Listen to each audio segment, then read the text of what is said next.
আজকে শিশুই আগামী দিনের ভবিষ্যৎ, কিন্তু সেই শিশুর হাতে মোবাইল দিয়ে আমরা তার নৈতিক এবং মানসিক বিকাশকে ক্ষতিগ্রস্ত করেছি। তার চেয়ে বরং আপনি শিশুর হাতে এমন বই তুলে দিন যেটি পড়ে সে আনন্দ পাবে, একই সাথে তার বিশুদ্ধ চিন্তা চেতনা এবং মন মানসিকতাও গড়ে উঠবে। আপনি বলবেন এই যুগে শিশুরা বই পড়তে চায় না।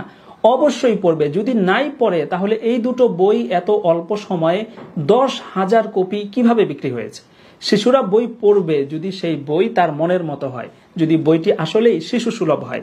এই মুহূর্তে আমার সামনে তারুণ্য প্রকাশনের দুটো বেস্ট সেলার বই রয়েছে, একটি আয়াত একটি গল্প এবং একটি হাদিস একটি গল্প। লেখক সালাউদ্দিন জাহাঙ্গীর এখানে প্রথমে কোরআন শরীফ থেকে ছোট্ট একটা আয়াত অর্থ সহ এনেছেন। এরপর সেই আয়াতের বিষয়বস্তু দিয়ে এমন এক গল্প সাজিয়েছেন যেটি পড়লে সেই আয়াতের শিক্ষা তাৎপর্য অটোমেটিক আপনার শিশুর মধ্যে গেঁথে যাবে।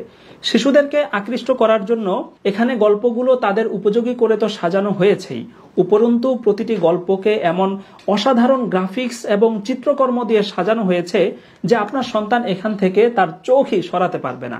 এভাবে এই বইয়ে 40টি আয়াত এবং এই বইয়ে 40টি হাদিসের অধীনে মোট 80টি গল্পকে পুরোপুরি শিশুদের উপযোগী করে সাজানো হয়েছে। আমি যদি উদাহরণ হিসাবে দুই একটা গল্পের বিষয়বস্তু পড়ে শোনাই, যেমন প্রতিবেশীর হক, পিতা মাতার সাথে সদ্ব্যবহার, মিথ্যা কথা না বলা, অহংকার না করা, প্রাণীর প্রতি দয়া করা। বাহ, বাংলা ভাষায় কুরআন এবং হাদিসের উপদেশ শেখার মতো এত চমৎকার শিশুতোষ গল্পের বই আমার আর নজরে পড়েনি। আপনি যদি এই বইটি আপনার শিশুকে কিনে দিতে পারেন তাহলে কি হবে জানেন?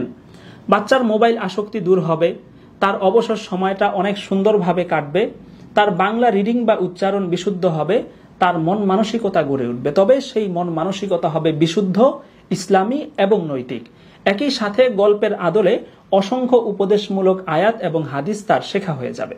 কাজেই যারা নিজেদের শিশুদের জন্য, সোনামণিদের জন্য চমৎকার এই সিরিজটি সংগ্রহ করতে চান, স্ক্রিনে দেওয়া নম্বরে অথবা নিচের বাটনে ক্লিক করে আপনি ঘরে বসেই বেস্ট সেলার এই বইটি সংগ্রহ করতে পারছেন।